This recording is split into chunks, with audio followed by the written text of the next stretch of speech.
Hello, I'm Nini. I'm here in my garden drinking my soda and let's discuss Laurie this time because the internet is saying that she's a bit of a pick-me girl and I kind of agree. We saw her snap, so let's unpack that. Basically, Laurie is all of us that we felt like kind of the loser girl, the girl that was not picked. So her problem is that when you have this kind of high school friends, it's very hard to leave this loop, this narrative in your mind. You constantly seek confirmation biases that kind of say what you've been saying in your mind and your soul forever, that you're not lovable. And actually in this video I'm going to talk about Victoria and Chelsea also as well, how these women are actually very interesting to discuss a few things.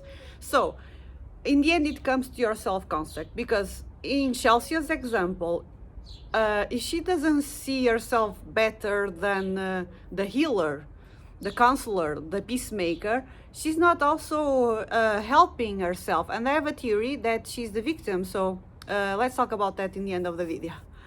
So basically, when we see Victoria, she's like protective of her wealth and beauty, right? And she tells her kids, hey, don't trust anyone because we are rich and beautiful. And there is a reason people say that rich people only hang out with rich people and hot people only hang with hot people. I don't like to be elitist like that. I like my friends from all walks of life, but I kind of get what Victoria is saying. It's like when we have something going on for yourself, when you kind of grew up from this victim mindset and will acquire things like status, friends, a cool house, a cool boyfriend, a cool job, it's hard to leave and go back to that high school mindset. That's why some high school friends break up, others don't, because in the end you need to pick what self-concept you want to carry in your life, because you cannot please everyone, your parents, your mate. Okay, so I hope this video is not being confused, because okay, we are talking about women here and their paths. So in the end, I think Laurie doesn't have a good self-concept because she makes bad choices and she needs to pick better. She cannot blame her problems in others forever.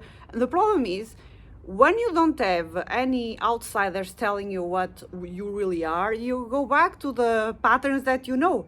So imagine if Laurie made friends with the locals, they'll probably tell her, hey, look, you're white, you're American, you're blonde, you're powerful. The dollar is still a good thing. It's a good money. You are lucky, you are blessed. But she doesn't see herself that way. I remember when I was in Brazil, and I work with people there, and they told me, you are pretty. You are funny. You should do YouTube, of course. Hey, fans from Brazil. And I was like, okay, really? How? Wow, I never thought of that. So imagine if people... I was talking with a friend the other day, because having friends from kindergarten is cool, but it's also cool when you find other perspectives, so it can help you with your self-concept. Like, okay, I'm not this loser girl, I have a house, I have a job, I did interesting things with my life. But then, like I was saying, sometimes we evolve from that. You go back to your family and cousins, they will try to pull you down. And that's why I'm going to talk about Victoria now, because she's protective of her family. I mentioned that. She's like, okay, no, you're not taking my energy, my wealth, my beauty, my access to things. Because when you level up in life, my theory is like, it's like the crab bucket mentality. When you have a new aura, you have a glow up, people will remind you, okay, you cannot be more than that. They're like, please stay stuck. That's why I understand Victoria again. I'm repeating myself, that she wants to preserve that wealth, beauty, status, because people will take advantage of that. Because when you have something going on for yourself, people will try to siphon a bit of that energy. It's like, oh, I kind of want that light. When you're a fun, positive person, when you have a nice house, they will, okay, let me trauma dump this bitch so I can take a little bit of that energy. This is what it happens. So you need to protect your aura, your assets, your qualities.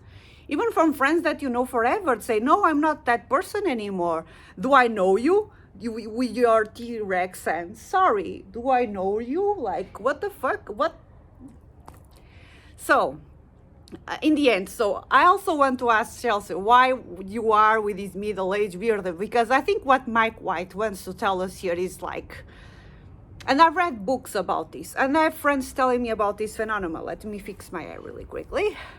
So there are these books that tell you, many YouTube people that actually tell us about like girls being like the source of creation and men harvesting their energy. So what happens is like when you are with the older guy, or the guy with depression, or guy with problems, because being older is not a problem here, but when someone's energy is kind of low and it's you to build them up, it will siphon you the energy.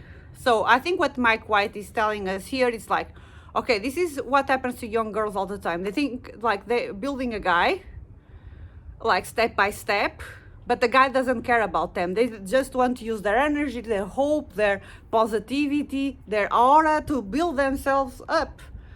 And so it's a cautionary tale of like using your energy, your youth, your vitality, your innocence, like in Chelsea. She's like the primordial Eve with the snakes and everything. So what Mike White is trying to tell us is like, okay, this girl is being used as a stepping stone for a guy that doesn't know what he wants or what he is, and so it happens to a lot of us that we are with a guy and he just wants to use our energy and time and patience and love, and it's true, because you see that when you use your energy to heal a guy, what will happen is like your life will remain stagnant, because it took your prana, your vital energy, like the Hindus say, to build himself up, while your life now remains stagnant. And you see that, like, people talk about how being with the wrong guy ages you, drains you, makes your life stagnant, because you're giving all that life energy that moves worlds and destroys worlds to a guy that doesn't care about you. And it's very, very sad. The birds in my garden, they sing, and so they agree with me. So that's why Mike White is going to make an example out of Chelsea. And you have these motifs with bad things that comes in trees and snakes and everything. And final conclusion, I think it's really boring what Mike White is doing with the dead, because he's fantasizing about killing himself every episode. And I think maybe in the last minute you'll receive a call that everything is solved, which kind of ties to this Tao/Buddhism concept that sometimes you need to be still to attract things. Constant movement draws you. If you read all these Zen books, they will tell that you need to be like the river, and if you mess around the river, you'll stir the waters and the mud. Sometimes the river needs to be clear so you can see what's going on there. And I hope like Belinda doesn't die in the end, and she needs to ask more money. So this is all for now, and I hope it was clear, the video. I think my ideas were clear, right? So tell me in the comments, and don't forget to like and subscribe, and of course tell me about your theories. Okay, kisses, ciao, ciao.